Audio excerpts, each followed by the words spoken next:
तुम्ही भिकाऱ्यांना भीक देत असाल तर सावध व्हा.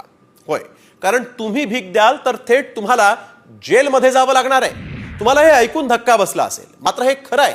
कारण तुम्ही भीक दिली तर तुमच्यावरच गुन्हा दाखल होऊ शकतो. आणि आपल्या देशात नव्या वर्षात नवा कायदा लागू केला जाणार आहे. नेमका हा कायदा काय आहे आणि तो कधी लागू होणार आहे, पाहूयात या विशेष रिपोर्टमध्ये. भीक द्याल तर जेलमध्ये जाल.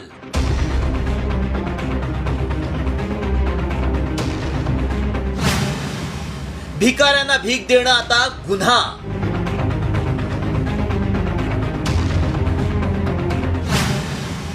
भीक देणाऱ्यांची आता खैर नाही.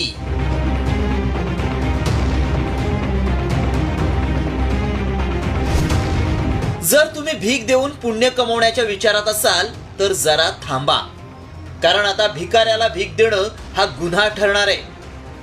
1 जानेवारी 2025 पासून भिकाऱ्याला भीक देणाऱ्यांवर गुन्हे दाखल करण्याचा निर्णय प्रशासनानं घेतलाय.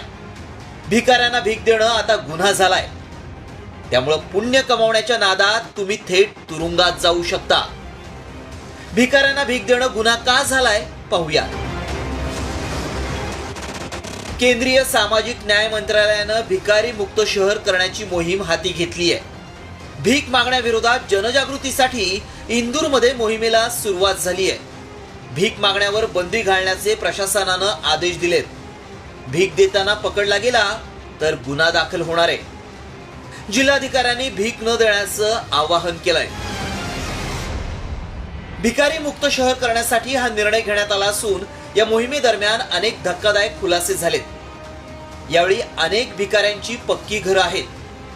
काहींची मुलं बँकेत काम करतात, तर काही भिकाऱ्यांनी व्याजानं पैसे दिल्याचा खुलासा प्रकल्प अधिकाऱ्यांनी केलाय.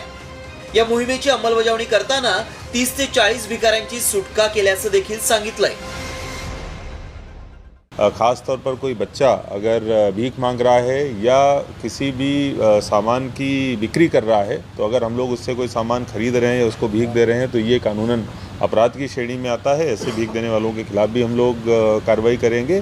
और भिक्षावृत्ति में संलग्न जो बच्चों के अलावा दूसरे भी लोग हैं, अगर उनको भिक्षा दी जाती है तो निश्चित रूप से ये भिक्षावृत्ति को प्रमोट करने का कार्य है. तो ऐसे व्यक्तियों के विरुद्ध भी अब कार्रवाई हमारी चालू होगी. इससे संबंधित साइनेजेस हम लोग लगाने वाले हैं.